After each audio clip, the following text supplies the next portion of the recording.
Kim Chung AFP politique, Emmanuel Macron tente le tout pour le tout. Plus que jamais merci voix de droite. Le président de République a appelé ce lundi 13 mars, responsabilité, des oppositions 3 jours d'un scrutin suspensif l'Assemblée nationale sur sa réforme retraite. Un vote qui déterminera en grande partie la suite de son quinquennat.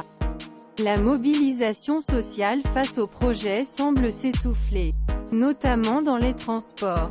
Mais elle a désormais des conséquences particulièrement désagréables dans plusieurs villes d'État.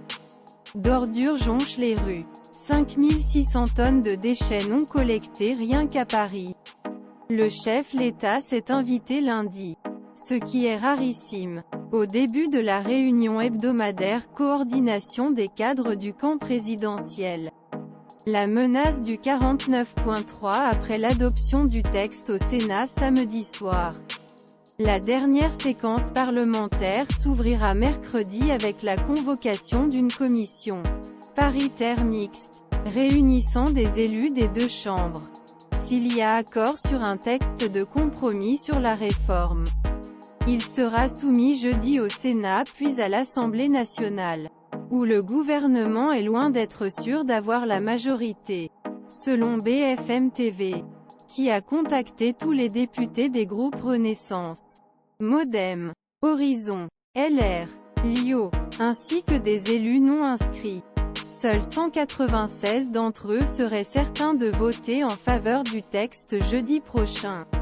La victoire n'est donc pas garantie pour l'exécutif qui doit obtenir 287 voix favorables pour faire passer la réforme. Il est encore possible que le texte ne soit pas voté. S'est réjoui sur Twitter le député RN Thibault François. La première ministre Elisabeth Borne écarte à ce stade le recours à l'article 49.3 de la Constitution qui permet le passage par la force, sans vote de l'Assemblée, car souvent perçu comme « brutal » ou « antidémocratique ».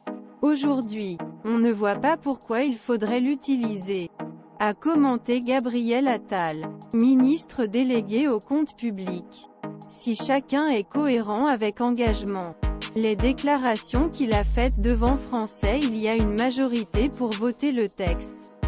Être contraint d'utiliser cet article serait perçu comme un signe politique dévastateur, susceptible d'attiser les tensions sociales. Aveu de faiblesse ou réalisme? Dans ce contexte inflammable, la chasse aux voix reste cruciale pour l'exécutif. Dans le camp présidentiel, si on en manquait, ce serait vraiment anecdotique, a assuré Olivier Véran, du côté de la majorité. Mais l'incertitude régnait encore sur le choix plusieurs députés les Républicains. Le parti de droite comptant sur une quinzaine voix contre. Toujours selon BFM TV. Seuls 18 députés LR sur les 61 que compte le groupe à l'Assemblée nationale envisageraient pour l'instant de voter la réforme. Chez LR, il y a une volonté de passer au 49.3.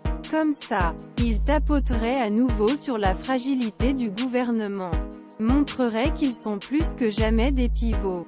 Note un député de la majorité. Le ministre de l'économie Bruno Le Maire a mis la pression sur son ancien parti.